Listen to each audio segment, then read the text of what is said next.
what he's doing now that is going to really inspire you to execute your presentations. Tony inspired you guys today, so did Myrna, and so did Terrence. So please, let's give Kyle your full attention because these are real life examples. Kyle, come on up.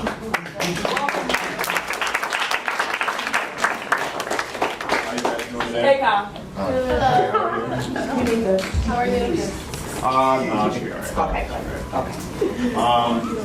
Well, I'm excited. I'm excited to be here. I heard a little bit about you guys and some of the stuff that you're working on. I think it's pretty awesome. And I see you guys are working on some projects. So just real quick, does somebody want to kind of give me an idea of what one of their projects is going to be on?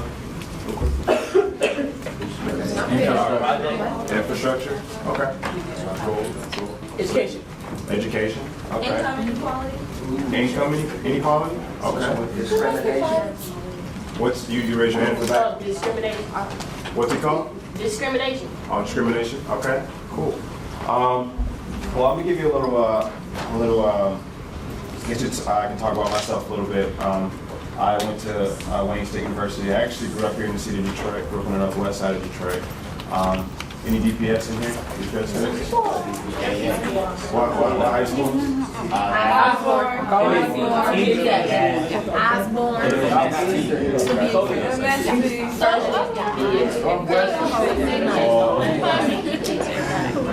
Oak Park. Well, real quick, like I said, I grew up on the northwest side of Detroit, and I went to Detroit Westford High School. And unfortunately, that school doesn't exist anymore. But like I said, I grew up on the northwest side, grew up in DPS, very involved with my city, and I just kind of had I was really focused on how can I go about not just giving back in the city, but my major at Wayne State was urban studies, and I minored in geography. And so what I wanted to do was kind of decide what can I do to sustainably, try to rebuild my city. So what I started doing with a group of my friends was fixing up a lot of the parks here in the city of Detroit. And usually just from a more voluntary basis, I would fix up parks in my neighborhood, work on projects, kind of like you guys are doing, and then figure out ways how can I get more engaged with not just the community, but building a better, Detroit. So about 4 years ago, I started a project, and it's called Sit on Detroit. And what I do is I build benches out of recycled material. So a lot of houses that are blighted or abandoned here in the city of Detroit, what I do is I take that wood from those houses that are deconstructed and I rebuild with it. So what I'm tackling is kind of a sustainability issue, but also adaptive reuse of materials. So when I'm rebuilding, I'm kind of giving people somewhere to sit. But the cool part is that not only do I just build these benches, but they go at a lot of the bus stops here in the city of Detroit. So I grew up catching, living on the northwest side, I had to catch the extra bus just to come down to Wayne State when I came from home vacation. So, and I actually use that. I used to catch the 6-mile bus to get to school every day. And one thing that, I noticed was that sometimes, like, using public transportation here in the city sometimes, it can be a little stressful when, it's running late. Has anyone caught the bus here? So I'm sure you guys consider those stories, when it comes to catching public transportation. So what I'm going to actually do is I kind of uploaded some. Let's see if I can find it real quick.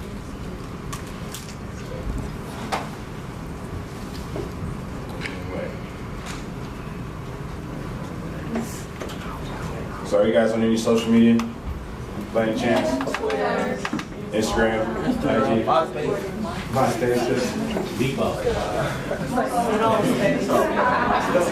So when you see a bench, Guys. and how we kind of came up with the name is you sit on it. So what we do, and just to kind of give you guys an example of what some of resistance material looks like. So they're not only just benches, but what I want to do is also tackle the issue with literacy here in the city of Detroit. Now I know you guys are in high school, right? Yeah. How many books have you guys read this summer? See, like, scratching your head like One, none. Three, six. Nice. Huh? So reading is one of the amenities where I heard a quote once. You know, a soldier in a battlefield needs a sword as much as us as individuals need books to sharpen our minds, our skill sets, and a lot of stuff that you learn comes simply from picking up a book. Kind of growing up, my mom just would always have books lying around the house. She always kept books in the house. And a lot of times, what's really cool is that, instead of being told to read something, sometimes like I would never want to read something when people would tell me to, but if I just had like a book in my hand, I opened up and read it, I might find something interesting. So that's one thing why we came up with the design of adding a bookshelf to all the benches that are at the bus stops. So not only are we providing people with somewhere to sit while they catch the bus, but we're providing them with free books that were donated to us to give to them. So it's kind of like this reciprocity of, or also like take a book, leave a book, and share this outdoor public library amenity, while you're waiting for the bus. And sometimes I kind of get people like, what if somebody steals the book? I'm like, the worst thing that's going to happen is they're going to open it up and read it. So like, there's no such thing like from us. Like, we don't think anyone's taking a book, because in fact we want the general public to have some literature, especially when you're waiting a long time to catch the bus. Why not have somewhere to sit and somewhere a cool book to read? So that's what. You have a question in the back? When y'all gonna have the seats, the seats at the bus stops, because I'm tired of standing at the bus stop. Yeah. Okay. Well, I currently have I have over 24 different benches at bus stops around the city. Where? You got one on Red. Okay, so I think they can tell you. They can tell you. Yeah, I can. Let's see if we can. I need to know. I have one. The closest one to here. I have one on Canfield and Woodward. I have three on 6 Mile and Gratiot. Let's see. Here's one that we just put out. This is over. That's amazing. Y'all got no things over them while you're in the rain? This is so basically. That is so sweet. With the rain, so what's the But, a lot of bags not so long. 6 miles. Guys, come on now. So I ate that bag. this is the light switch over here. Can you guys see it? What if it rains? You guys- What about back support? All right, you guys got a lot of questions. And yes, we took all these things under consideration, primarily through trial and error. So if you see, like so right here, this is actually a wooden door. So what you do is you lift up that door, and that's where the bookshelf is underneath it to protect it from the rain. And so what we also do is in between the sill, like I said, this is all reclaimed wood. So this is once an abandoned house, and we also collaborate with artists who wanted to paint the bench. And so this is over on Jefferson and Chalmers. And so, are you guys familiar with Big Sean? Yeah. All right. So he had this one song, and it was called D. And then like the chorus was D.O.T. never on time. Oh wait. D.O.T. never on time. That is never on time, something like that. But we got to keep the people moving. You guys know what song I'm talking about? No. All right, well, yeah, it was for work. It did, unfortunately, but He did what he didn't say. But I didn't say it. But basically, understanding that, like I said, so this right here, this one's on Jefferson and Chalmers, and so what we did was we had some individuals come out. So some of the members from the soccer teams, the Detroit football soccer teams, they came out and helped volunteer to build this bench. And then they also wanted to paint it, and so they said, hey, like we should put it over here because at this particular bus stop, you have people waiting for long periods of time. So that's something that we take under consideration. So y'all said somebody could just move that big? No, if you can see, you see this post right here? It's actually it's a double-sided bench, and so basically it can't be removed. But something that I've learned is like with some of the other benches that I have out, because a lot of people know our project and what we're doing, and what we're kind of doing is kind of a service for the people. a lot of people, they don't tamper with it. They actually treat it with respect. And I think that's kind of one of the beauties of, starting a project that's going to have, that's going to immediately serve, your community. So now, like I said, so not only are we building a bench where you go to sit at, but we're providing them with free literature. And so while someone's catching the bus, they got a book to read. But also think about this too, like there's a young lady who came up to me and she found I was driving my truck and she saw that it said Sit on Detroit on it. She said, "Hey, are you guys the ones who do the bench at the bus stops?" I'm like, "Yeah, that's me and my partner." And she mentioned to me how she's actually legally blind in one of her eyes, and she can't drive. She can't get a license to drive, so she has to use public transportation. So this is what we had to kind of put in perspective. Like, it's not just for the fact that, there's people, we're in Motor City, yeah, we have cars, but there's people who have to catch the bus. There's people who can't afford cars, or there's people who, they have, their personal situations where they can't, drive an automobile, so they have to use public transportation. And so when they are, and they're standing out, for half hour at a time waiting for a bus, it's not going to hurt for them to have, somewhere to sit. So. Half an hour? Well, I mean, like give or take, whatever bus you're catching, sometimes like it could be even longer. So, you have a question in the back, and can we kind of do one question at a time? Because I was kind of feeling. Hold on, I can't hear. What were you saying? That bench right there goes point down the street, right? Just to the east, yeah, Rose Point. Store on the corner. So, yeah. What's your follow-up Are question? they gonna make like longer benches? Let me see. Yeah, longer. Like with the shade? Like to surround the bus stop or something? Let me see if I Like can sort of like a half of a Taller basketball.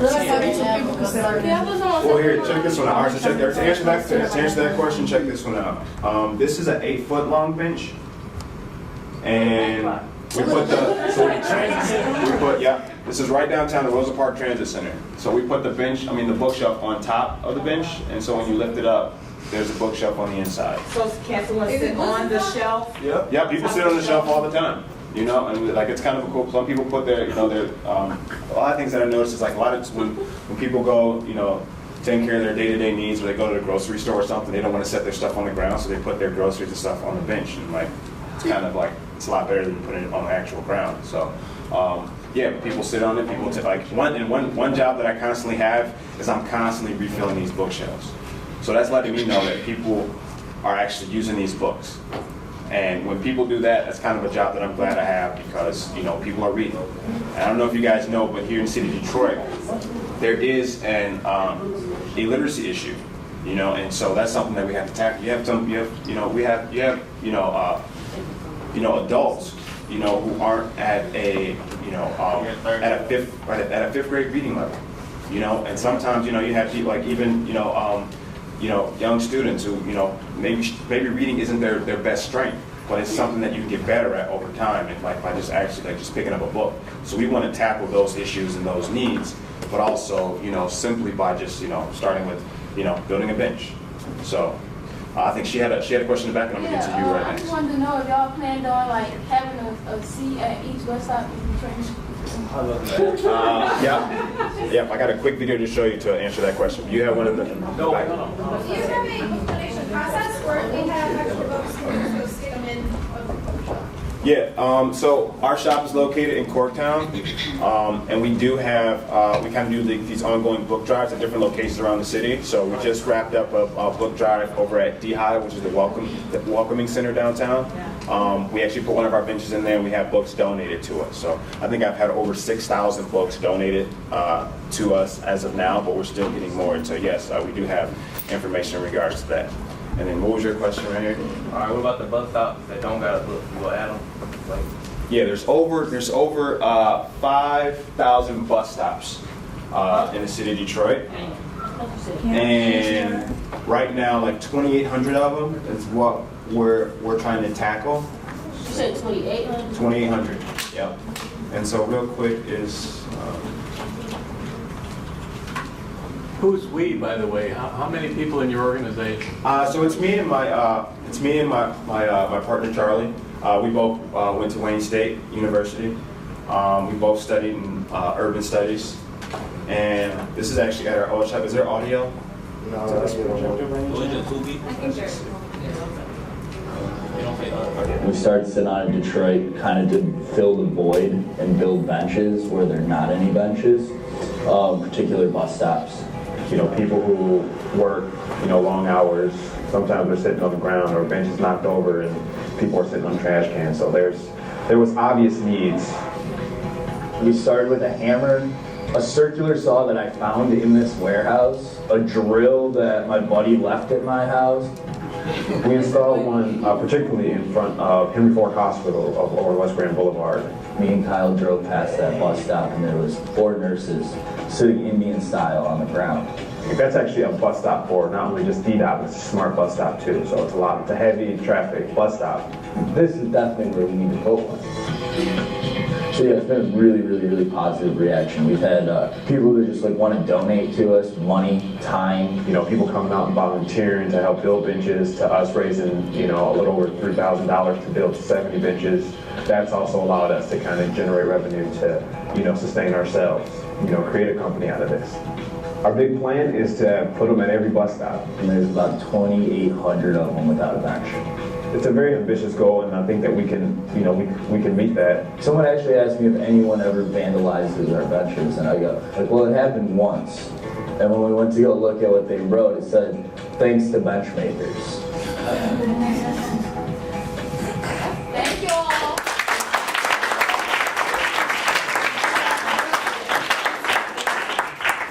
I hope that kind of answered, you know, your question in regards to that. Okay, what do people like volunteer people that want to help? a lot of time they Question is, how do volunteers help? So when it comes to volunteer opportunities, we kind of have an open door policy at our shop. So anybody wanting to come by, you know, check out what we're doing. We kind of teach people how we build our benches and what we like and the reason why we do it. And so, and it's really just kind of like, you know, a good time. You know, like me and my partner Charlie, we didn't have any like professional background in carpentry or anything, but you know, we always like, you know, just research like, okay, what would be the best way to do this? And then through trial and error, we kind of learned how, you know, the best way to kind of, you know, build, you know, our benches. And then it also allows, you know, when we're just when you have a wood shop, I mean, you're just gonna start building other stuff too. So we just try to sharpen our skills just by, you know, repetition. So, but yeah, whenever you want, if anyone ever wants to come out and learn how to build a bench, you know, just shoot us an email, call, and you know, we'll show you how we build our benches. I think this student had one in the back, and I'm gonna go to him. Do you have the people like actually come do it, like not volunteer, like you have like job opportunities helping? Yeah, so that's something that we're currently, so basically how we're set up is that we had our LLC, and that's where kind of our business operation, how we go about doing what we do. And then we also have our nonprofit. So what we do is we're able to, like, because when we first got started, I had like, me and my buddy, we both had probably like 25, like maybe $30 in our pockets. And so we went out to architectural salvage and we bought some scrap wood. And the next phase was just like, hey, we're gonna start building. And so it kind of led to just like, okay, like we're on to something, and so like let's take this to the next level. And so what that led to was us wanting to do more of this. And what ended up happening was we weren't expecting the kind of reaction that we got, you know, from what we were doing, that people were going to like it so much. And so we were able to start, you know, a business out of it, but then also too, we were able to kind of start our organization sector of it to where we can, you know, continue to provide, because, you know, to build one of these benches, like my cost for that, you're looking around like $180. You know, just as far as material, finish, standing time, like to build one of these benches takes about 17 hours. You know, so and of course, like me and my partner, we can't do that alone. And, you know, and sometimes when you're trying to operate, you know, you got to keep your lights on. You know, you got to pay for, you know, whatever other bills and to sustain ourselves too. So a lot of our hard work has allowed us to do more of what we want to do, is we're providing, you know, benches at bus stops. By the way, when you do your report, see that word on the sheet there, strategy? Don't forget strategy has to be specified. You need to say how you will go about getting done what you want to do. As Kyle has determined a strategy to get done what he wanted to do. So make it specific as you can. Yep. Here's your So, in a typical house, how many benches can you get out of a typical like bench? I can't. Can you say a little bit louder? So, like, how many benches can you make out of a single, like a typical single house? Do you know? I haven't broken down, you know, to that because I don't particularly go out and actually deconstruct the houses, but usually with stuff that I receive, sometimes it could be donated, or sometimes like I could be going like there could be like, you know, business renovating and they're just like, instead of trash and everything, you know, we ask them, hey, we can take some of that wood and we can recycle it and make something for it, and like that'll lower their cost, you know, of having to, you know, take this big giant dumpster and just it goes in the landfill somewhere. So I haven't broken it down to the metrics of like breaking down a house, but I'm sure you can get like a lot of wood from one of these, you know, abandoned houses. So. And what's cool is that in Detroit, like there's some really we end up with some really cool pieces because a lot of the wood that you see was kind of built in like the early, you may look up and see some stuff that was built in like the early 1900s, and it's really and it's very, it's very, you know, very cool pieces, and they turn out to look, you know, like even better when you know, reprocess it. Yeah. Would you consider your organization, what you do, a movement, a social justice movement? Would you consider what you do in your team? Yeah, I would definitely say that. I mean, in regards to, you know, things that are happening here in Detroit, Detroit, you know, we're a city of doers. You know, we have a lot of people who just, you know, we want to make things happen, you know, and we can kind of reinvent the wheel because, you know, aside from all this political stuff that's happening here in the city, you know, a lot of the people are doing a lot of awesome things. There's awesome projects happening around the city, and it doesn't really always get that attention, you know, from, you know, the public standpoint. And so when I kind of really realized that, you know, when I believe like the Free Press did an article on us, and they did a write-up, and so after the Free Press did the write-up of what we were doing, then USA Today picked it up. And then when USA Today picked it up, it kind of went like, when things go viral, like things go like really viral these days, and like information gets around quick. But sometimes you gotta harness that, but also show people like, this is how, like, this is an idea that you can do to help, you know, rebuild your city, you know, but do it in a sustainable way. So yeah, I would definitely say it's kind of a movement towards, you know, building a better Detroit, but also just kind of building, you know, just, you know, people coming together, working together on projects, you know, like that kind of stuff. Literacy movement. Yep. Issues too. We got time for 2 more questions, and then we're going to. Someone who hasn't asked a question yet, if any, then if not. I mean, it's got 2 hands up, so I'll go use you right here. So you. Can I just paint the benches? Hmm? Can I just paint the benches? Sure. All right, I want to paint the benches. Okay. Definitely paint the benches. And then you had another question? What? Yeah, here. Yep. What's your question? Hey, quiet. Can't hear your question. Say that again? I said, what did you originally go to school for? Like, what made you? I went into urban planning. Well, actually, that's what I'm going to pursue my graduate degree. You guys know what urban planning is? So it's kind of, all right. So you got, all right. So well. When I hear the word urban, y'all don't know what. I went into urban studies, and That means so studies of cities. it's kind of the study of, like, yeah, exactly. It's the study of cities. And I wanted to focus on sustainability, but what constitutes a good city form. So like, if you ever like, one thing is just like kind of, I've had the privilege of traveling a lot and seeing a lot of cool places, and always like every time I go somewhere, I'm just like, man, like I really wish I could bring this to my city, or I really wish like I can do something in my city, you know, to kind of bring about, you know, better environments for people, you know, places where, you know, people take their families, you know, fixing up parks, you know, just being outdoors and things like that. And so like that was kind of a lot of stuff that I was really, you know, focused on. And so, you know, seeing that in other communities, you know, I just kind of brainstormed on ways in which how can I do that, bring it, you know, here to Detroit. And so one thing that's important to know is that, you know, people love, you know, cool places. You know, sometimes people relocate to, you know, live in a better, you know, place. And so, you know, historically, a lot of people move here to Detroit primarily for, you know, the big 3, the big auto industry. You know, you've seen a lot of people moving here to work, you know, making, you know, good money. And then also, too, you know, unfortunately, we did suffer a decline in population, but now you're starting to see more and more people move to the city of Detroit because there's a sense of place. And so you're seeing, these businesses, small businesses open up, small, projects, that have that may be small in scale, but doing big things to better serve their communities. And so that's something that you're seeing now, and I'm just grateful to be a part of, this, resurgence here in the city of Detroit, through a project that, was honestly just a project that I was going from one project to the next project, and so it just led to, me wanting to do more of this, and being put in a position where I'm glad I get to talk to you guys, and leverage you guys on the fact that you guys are in a position too to do the same thing. You guys are working in groups. You're like-minded individuals. The Renaissance wasn't built in a day, but I know it was like-minded individuals working together towards a common goal that led to a lot of great things happening. And so, so that's just kind of a little brief, info. Center Detroit. I'm sorry.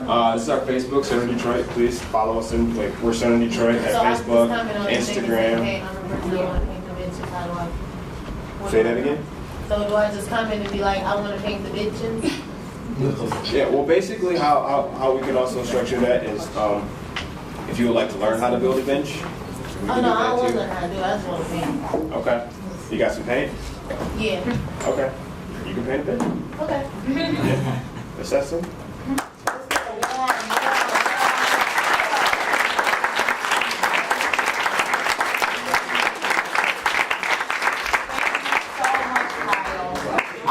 We're going to be kind of dispersing in a few minutes.